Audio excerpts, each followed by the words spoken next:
Hammaga assalomu alaykum do'stlar. Sizlar bilan Shuhrat Musayev.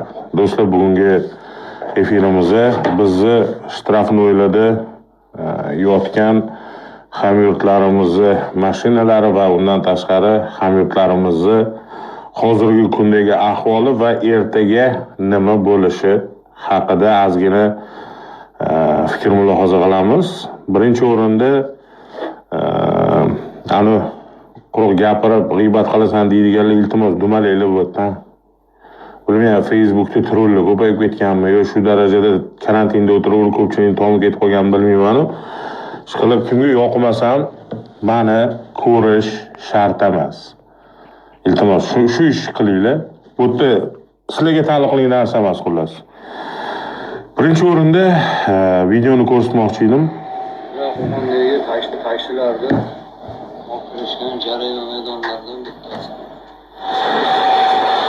Sababsiz oqtirib tashlashyapti.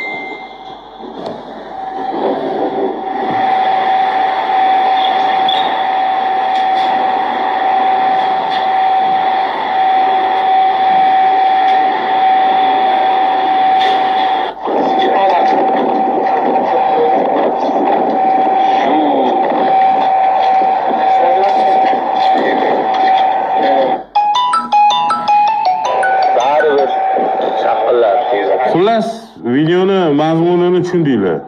Assalomu alaykum. Mana. Ben bu murojaatni Farg'ona viloyati Qo'qon shahridan yo'llayapman.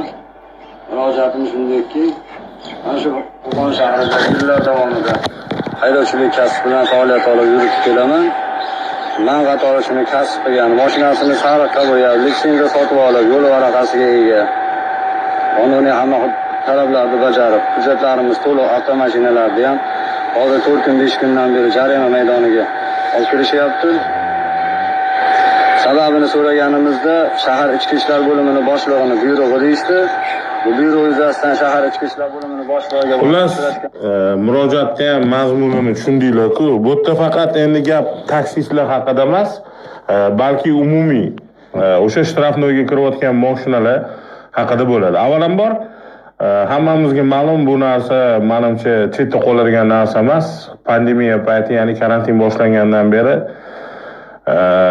taxminan 88% odamlarni pul masalasida problemasi ko'payib ketgan. Kimdir qarz olgan, kimdir kredit olgan, kimdir boshqa qilgan, ya'ni mablag' yo'q. Ya'ni ortiqcha mablag' yo'q. Bir xillada umuman mablag' yo'q. To'g'risi-da, bu narsani o'ylab, yaxshilab, chuqurroq o'ylab qarasa, biza mana shu karantin davrida necha minglab yoki necha yuz ming mashinani olib kirib qo'yishgan shtrafnoy plashadkaga. Asosiy bunga sababchilarimiz bu bizni SESdagilar. Ya'ni SES xodimlari bu ishda juda ham katta hissa qo'shishdi. Unisi ham mayli. Pandemiya paytida odamlarda pul qolmagan, o'zi zo'rg'a kunini ko'rayotgan odam ko'ryapti, ko'rmayotgan, xayriya bilan yashayapti. Xayriya bilan yashayotganlardan tashqari odamlar umuman o'zi holati qiyin bo'lib qoldi. Bu qiyin holatda ko'pchilikning mashinasi shtrafnoyga kirdi. Shtrafnoyga kirgandan keyin ertaga u shtrafnoydagi mashinalarga pul to'lab olib chiqish kerak. Albatta, juda ko'pchilik birinchi o'rinda savol bilan chiqyapti-da. Biz qanaqa qilib unga pul to'laymiz deyapti. Qanaqa pul to'laymiz deyapti. Qatdan olaylik deyapti. O'zi karantin paytida ishimiz yo'q. Hech qatdan pul kelmayapti. Bir xil davlat ishida ishlamaydi, bir xil mashinani arendaga olgan, bir xil bilmayman o'sha mashinani ketib kunini ko'rib yurgan, u hayot o'zi kunlik yashab yurgan odamlar ko'pi. Aksariyati kunlik yashab yurgan odamlar. Ya'ni bugun topganini bugun ertaga yeb yurgan odamlar. Ularning mashinasi shtrafnoyga kirdi. Endi shtrafnoyda eng asosiy narsa shtrafni kattaligi, miqdori. Eng qiynayotgan narsa miqdori. 4 million, 4,5 million, 6 millionlab shtraflarni yozib tashlashayotganda haligi bechara o'zi $300 Matiz Spark olib arendaga minib yurgan odam uchun u qay darajada qiyinligini tushunishar ekan? yoki ertaga mana shu karantin tugash harakati bo'lyapti. Sekin-sekin karantin tugayapti. Karantin tugagandan keyin nima bo'ladi degan savol berishyaptimi? Qatdan olib bersin u pullarni. Nima sababdan bu masalada yengillik kiritishga birov harakat qilayotgani yo'q. Meni o'zimni do'stim chiqib больницаdan qog'oz olgan, onasi больницада bo'lgan, spravka olgan, onasi больницада yotganligi haqida spravka. Uyda bolasi bor ikkita. Bittasi 5 yosh, bittasi 4 yosh. Shu bolalariga pampers, onasiga dori olaman deb mashinada chiqqan. Oraliq 6 kilometr joy. Chiqqan joyida oxirgi puli bo'lgan. 100 qancha mingdir puli bo'lgan yonida. O'sha puli bilan chiqqan. Chiqqandan keyin haligini to'xtatishgan, sen qonunni buzyapsan degan. Ya'ni karantin paytidagi belgilangan tartibni buzyapsan deb buni olib yozib 4 milliondan oshiq shtraf qo'yib, shtrafnoga tiqib qo'yishdi. Bu bola na больницаga onasining oldiga borishga qiynaldi, na qolgan puliga bir nima qila oldi. Endi sizlar tasavvur qilinglar, bu holat odamlarni qiynash, zo'rlash, ustiga chiqib tepib tashlash degan narsa emasmi? Boshqa demokratik davlatlardagi tizimda ogohlantirish degan narsa ishlaydi. Ya'ni birinchi o'chirda ogohlantirish beradi. Neujeli xalqqa yengillik bo'lsin deb o'sha ichki ishlar SES bilan hamkorlikda bir yengilroq narsa o'ylab topmadi. Nima, bizada programmistlar yo'qmi yoki bizada super hakkerlarimiz yo'qmi? Bittada programma tashkillashtirib baza qiladigan.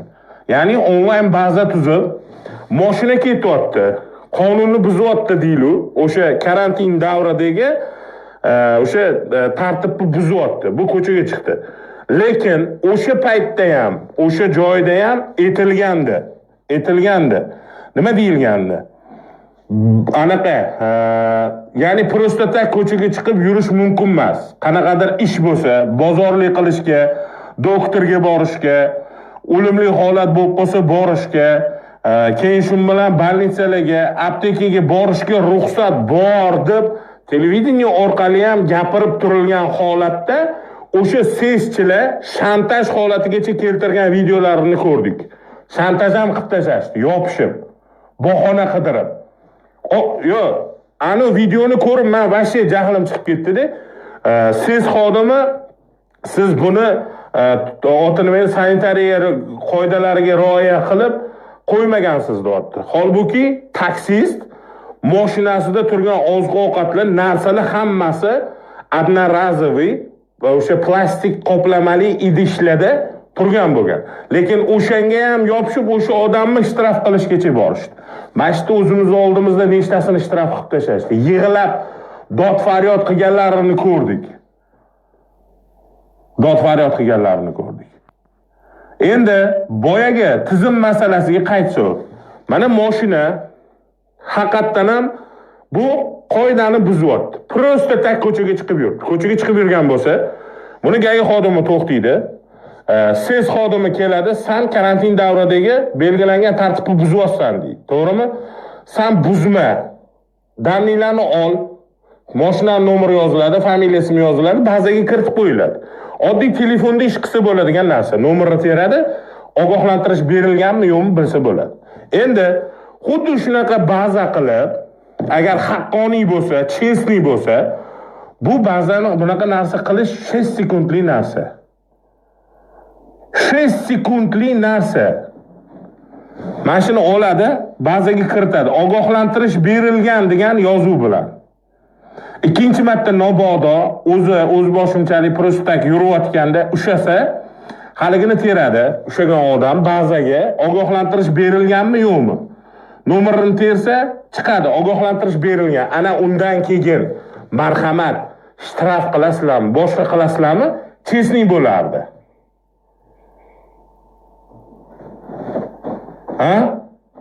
Shu narsani o'ylaylar, chestniy bo'lardi. Endi keyingi masala. Xo'p, shu ish ham qilinmadi. Nima sababdan o'sha karantin paytidagi shtraflarni shu darajada otdi kallasi bo'lib ketdi-yu, lekin odamlar o'zini ehtiyoji uchun emas, oilasi ehtiyoji uchun aptekaga borsa, больницаga borsa, boshqa qilsa qonunni buzyapsan, qoidani buzyapsan deb shtraflarga solib tashlashdi. Nimaga? Neujeli shu narsani sal yengillashtirib, o'zi shundoq qiynalib zo'rg'a nafas olayotgan, kunini zo'rg'a ko'rayotgan, beshigini zo'rg'a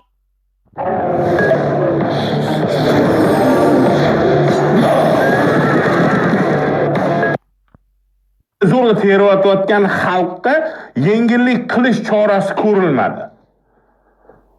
Nima? Mashinani shtrafnoga olib qo'yish kerak. Yo'q, uzr, pravasini rishat qilib qo'yinglar.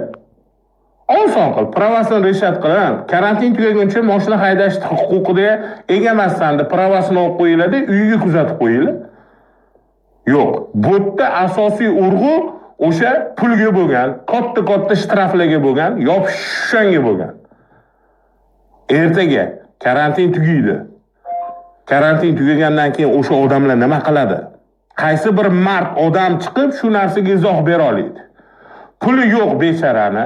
Karantin davrida bir so'm pul topmagan, qarzga botgan, lekin uni bolalari och, oilasi och, nochor holatga kelib qoldi. Karantin tugadi. Tugagandan keyin shtrafnoydan mashinani olib chiqish kerak. Даже shtraf plashatka har kuni pulni yozadi. Savol, kim? Qaysi mard inson chiqib shu masalada javob bera oladi?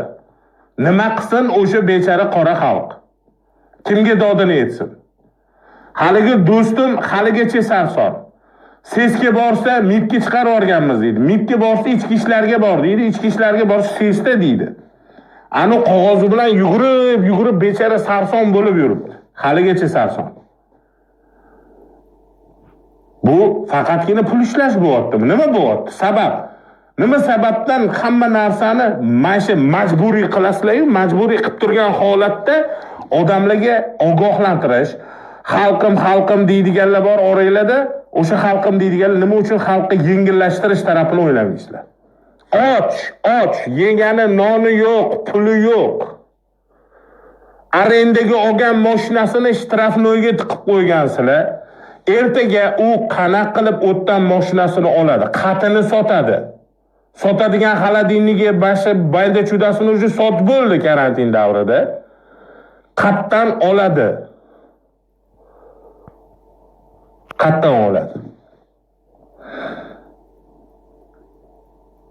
O'ylamaysizlarmi? Karantin sal yengillatish kerak o'rtoqlar. Bular o'zi qiynaladi. Qiynalyapti, yegani puli qolmayapti. Ko'pchilik arendaga mashina minadi, boyvachcha emas. Shu masalani o'ylab ogohlantirishlik, bir qanaqadir o'sha shtrafini sal kamroq yoki shtraf olmasdan karantin davrida qiynalgan bechara odamlardan shtraf olmasdan pravasini olib qo'yib turinglar. Paka bu karantin tugab olguncha mashinasi ham uyda turardi. Shunchalik unga yaxshilik xohlasanglar. Yo'q. Karantin qoidasini buzding deb o'sha odamni ham shtrafnoyga olib boradi, yonida turadim. Qancha majburlaganlarini ko'rdik. Qo'llaridan sudrab, tortib, olib kirib, maska yo'tsa yopishib ketganlarini ko'rdik. Qoida u amal qilmabdi qoidaga. Nega qolganlar amal qilmaydi? Nima uchun shu darajada bir pastkash ishlar bo'ladi? Odamlarga yoqadimi? Ko'rib turgan insonlar bu narsaga qanaqa baho beradi? Oddiy arzimagan narsadan borki xalqqa norozichilik kelib chiqadi. Va bunga sabab mana shunaqa ishlar bo'lib turibdi. Mayli u bechara dodini hech kimga ayta olmaydi. U kambag'al bechara hech kimga hech narsani ayta olmaydi. O'zini ichida o'tayotgan narsasini o'zini biladi, lekin u Allohga solib qo'yadi, Allohga topshirib qo'yadi. Kechasi yotganida yonida bola chaqasi och, ayoli ochligini bilib yotganda o'ylaydi-da, mana mamlakatda dilida borki tugadi, iloyim sanlar mana shu kuyga solding, Alloh sanlarni xor qilsin deydi. Ana o'shanda nima bo'ladi? Men so'rab olgan bo'lardim borku, hammamizga avvalambor Alloh insof bersin-u, men so'rab olgan bo'lardim, mana shu imенно shtraf tizimini pandemiya paytidagi juda ko'p aholini sharoitini o'rganib, o'sha sharoitidan kelib chiqqan holatda ularga shtraf yozishini, imkon qadar o'sha zo'rg'a kunini ko'rayotganlarga shtraf qo'yilmasin. Hamma narsa shtraf bilan bitganda borku, bilmayman agar qanaqa bo'lib ketadi. Har bir narsaga shtraf bo'lyapti o'zi. O'ylaylar, qiyin, odamlarga qiyin, juda ham qiyin. Men prosta bu narsani so'z bilan aytolmayman. Yig'lab o'tirganlarini ko'rdik, yig'lab telefon qilganlarini ko'rdik. Dokumenti bo'lib turib, hamma sharoit, hamma narsasi bo'lib turib, dastavka qilib yurgan taksistlarni taksilarigacha olib kirib qo'yganlarini ham ko'rdik. Bor hamma narsa. O'sha shtraflarni atmay qilinglar. Ili o'sha odamni to'la oladigan darajagacha tushirishinglarni men so'rab qolardim. Qilmasa bo'lmaydi bu ishni. O'ylaylar, o'zi karantin paytida hech narsasi qolmadi. Ertaga karantin tugaydi. Tugagandan keyin u insonlar oilasini boqadi. Oilasini boqsinmi, sizlarga bersinmi, kiyim-kechak olsinmi bolalariga, yo'q bir qanaqadir ish qilsinmi, nima qilsin u bechara? O'zini o'ldirsinmi? Ichkilikka berilib ketsinmi, nima qilsin? Neujeli shu odamlarni o'ylash qiyin, shu insonlarni qiynalganlarni, becharalarni o'ylash qiyin.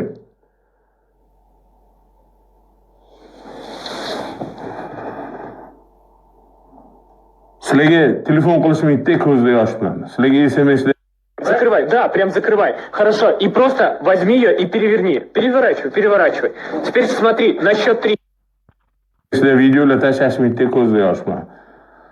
Agar ko'rganinglarda boshqacha balki fikrlardinglar. Lekin baribir bir xil odamlarning ko'zi ochilmaydi. Bir xil odamlarning ko'zi ochilmaydi. To boshiga tushmaguncha u narsa nimaligini, qiyinchilik nimaligini, haqiqatdan ham bir Allohga qiyin sinov qanaqa kechishini boshiga tushmaguncha bilmaydi. Bilmayman, qanaqa tushuntirish kerak, qanaqa betish kerak. Yaxshi gapiramiz, tanqid qilamiz, yomon gapirib, nima deylik, nima qilaylik? Shu insonlarni oxirgi budini shilib, u shilingandan tashqari o'zi vobshe qarzga kirib, botqoqqa botib qolgan holatda qoldirishmi? Qosimmi? Qosimmi o'sha insonlar? Neujeli shu insonlarni o'ylaydigan odam yo'q?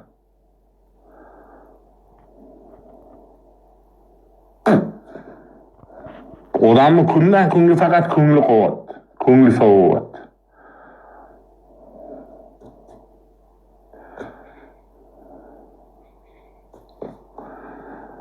Oson 4 million, 5 million shtrafni aptekaga borib keladi, bozorlik qilib keladi, bola chaqamni boqiydi, ko'chaga chiqqan odamga 4 million, 5 million shtraf sovorish, qog'ozda yozib yuborish oson.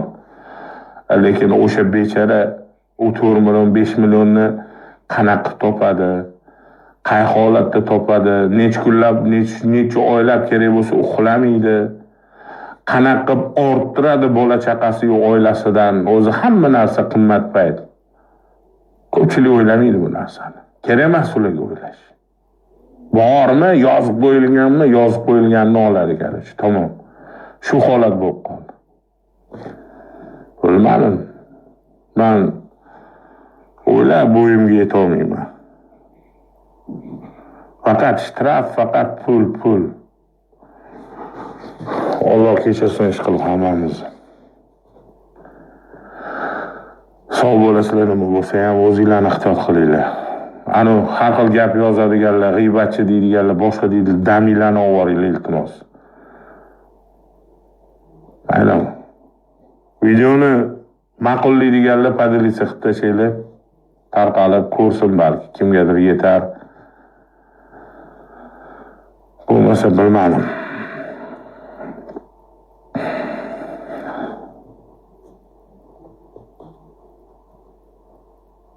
Aha.